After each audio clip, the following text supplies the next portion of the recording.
오늘은 유리 공장에서 아르바이트를 했었던 이야기를 해볼까 합니다.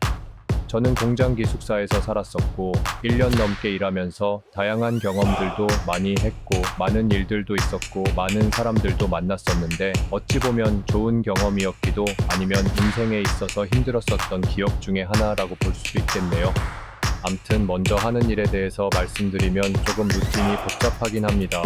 크게 4개의 파트로 나뉘는데 파트별로 움직이는 편이고 각각의 일들이 복합적으로 잘 이루어져야 전체적으로 일이 잘 돌아가고 누구 하나 놀거나 하는 것 없이 잘 돌아간다고 볼 수 있겠네요.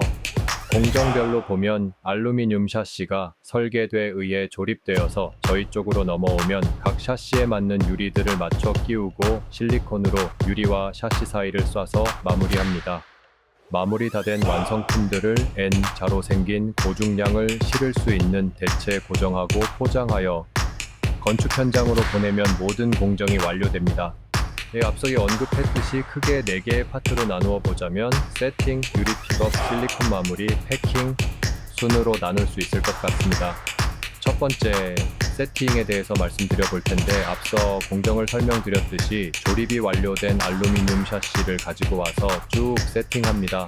가지고 오면 일부 인원이 알콜로 고무 부분과 유리가 들어갈 부분에 알루미늄을 알콜로 닦아요. 그리고 나서 알루미늄 샤시가 실리콘약과 잘 붙을 수 있게 특수화학 약품으로 샤시 부분에 붓으로 칠해주면 그렇게 세팅은 완료가 됩니다. 두 번째 작업은 유리 픽업인데 세팅된 알루미늄 샤시의 사이즈에 맞는 유리들을 픽업해서 가지고 오면 되는데 경험이 있으신 반장님이 총괄하여 각각 치수에 맞는 유리들을 각각 다 찾아오라고 사수에게 지시하면 2명이 한 팀으로 찾아다가 알루미늄 샤시에 올려놓습니다. 그럼 봐서 움직이지 않게 내면에 고무로 적당하게 잘라 넣어 안 움직이게 고정시키는데 최대한 고정을 시킬 수 있는 고무를 사용합니다. 또한 유리를 들기 때문에 압축기를 사용하고 무거우면 절대 2명이 하지 않고 4명씩 붙어서 하게 되고 압축기가 불량이어서 떨어져서 유리가 깨지게 되면 진짜 나가리됨으로 조심해야 되고 안 깨지게 하려고 유리를 붙잡게 되면 더 다치게 되니 조심해야 됩니다. 그리고 유리를 올려놓으면 이제부터 유리의 테두리를 따라 알콜로 또 청소해주고 종이 테이프를 유리에 붙입니다. 세 번째 실리콘 마무리에 대해서 말씀드릴게요. 일단 전체적인 준비가 완료되면 이제 실리콘 쏘는 팀이 기계를 세팅하고 진행하는데 2대로 진행하게 되고 2대가 하는 게 다른데 먼저 가는 한 대는 유리와 샤시 사이 안쪽에 약을 쏘게 되고요. 나머지 한 대는 마지막 눈에 보이는 부분을 마무리하게 되는데 핵심은 최대한 약을 적게 쓰면서 유리를 붙이는 것이 관건입니다. 그래서 안쪽에 쏘는 양이 많으면 많다고 적으면 적다고 이야기하는데 적당한 양의 약을 집어넣는 것이 포인트예요. 1차로 약을 쏘고 따라다니는 분이 그 위에 스티로폼 재질의 폼을 넣고 그 위에 2차로 마무리해서 쏘고 따라다니는 분이 헤라로 깨끗하게 마무리합니다. 그리고 미리 붙여놓았던 종이 테이프를 떼서 최종 작업을 완료합니다. 네 번째 패킹은 조립이 완료된 알루미늄 샤시와 유리 넣고 실리콘 쏴서 완성된 완성품을 큰 대체에 올려놓은 과정입니다. 크기가 정말 앵간히 커야 되는데 무거운 데다가 커서 보통은 6명씩 붙어서 하게 되는데요. 2명은 대차 세팅하고 랩으로 스티로폼을 세팅하는 역할을 하게 되고 세팅이 완료된 대차를 가지고 가서 4명이 그 위에 올려놓으면 2명이 랩으로 빙빙 돌려서 마무리하게 되는데 사람이 없을 때는 4명이 붙어서 마무리합니다. 그리고 다 올려놓고 대차와 고정이 완료가 되면 전부 다 2명씩 짝을 지어서 1m 넘는 랩을 가지고 와서 전부 다 감싸면 됩니다. 합이 안 맞거나 원리를 잘 모르면 크기가 정말 큰 완성품의 경우 랩으로 패킹을 못해서 쌍욕 먹거나 바로 교체가 되어요.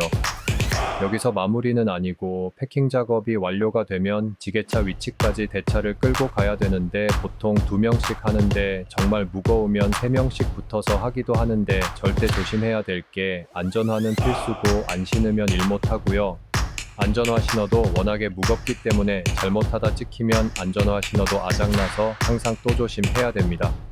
여기까지 하는 일을 쭉 나열해 봤고요. 유리 드는 것도 방법이 있고 잘못 들면 서로가 힘들고 결국엔 싸우게 되어서 처음에 잘 배워야 된답니다. 근데 진짜 무겁고 조심해야 되는 게 하나의 일화를 말씀드리자면 저도 들었던 내용이긴 합니다. 어느 날 가로 3m, 세로 2m나 되는 유리를 3명이서 나르게 되었다고 합니다.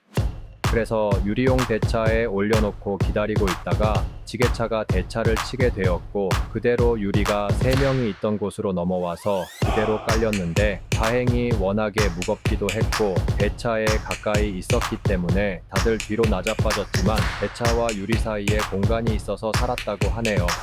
그 뒤로 생명의 위협을 느껴 한 분은 바로 그만두셨다고 하고 그때 일을 회상하면서 정말 끔찍했었다고 합니다. 그만큼 유리 다루는 게 쉽지만은 않고 만든 완성품이 보통 유리로 된 고층 건물에 쓰이는 거라 유리가 없는 완성품은 그냥 보내는데 가서 고층 건물에 유리 넣고 세팅하는 것이 더욱 위험하니까 자기들은 다행이라고 위안을 삼기도 하셨습니다. 워낙에 힘을 많이 쓰는 일이다 보니 같이 일했던 분들 중에도 못 견디고 대부분 나갔었고 저는 꽤 오래 버틴 편이라고 들었습니다. 근데 사실 기숙사에 들어갔는데 다들 저보다 10살 넘게 차이 나는 분들이셨고 막내라서 다 챙겨 드려야 하는 입장이라다시 군대에 온 느낌과 함께 정말 욕도 많이 먹고 항상 긴장하면서 다녔었던 것 같습니다. 그래도 당시 사장님이 왠지 모르겠지만 정말 좋게 보시고 많이 챙겨주셔서 최단기간 약 쏘는 법도 배우고 쏴보고 돈도 꽤 많이 받았는데 제가 당시 인력을 통해서 계약 맺어서 10%씩 떼갔는데 그것도 페이백으로 주셨었습니다. 건설 경기도 굉장히 좋아서 거의 아침 9시부터 저녁 11시까지 풀로 잔업 뛰고 그런 적도 부지기수였는데 이를 악물고 참을 수 있었던 것은 어떤 다른 사유도 아닌 돈이었었던 것 같습니다. 어찌됐든 이것으로 유리공장에서 일했던 이야기는 마무리하도록 하겠습니다.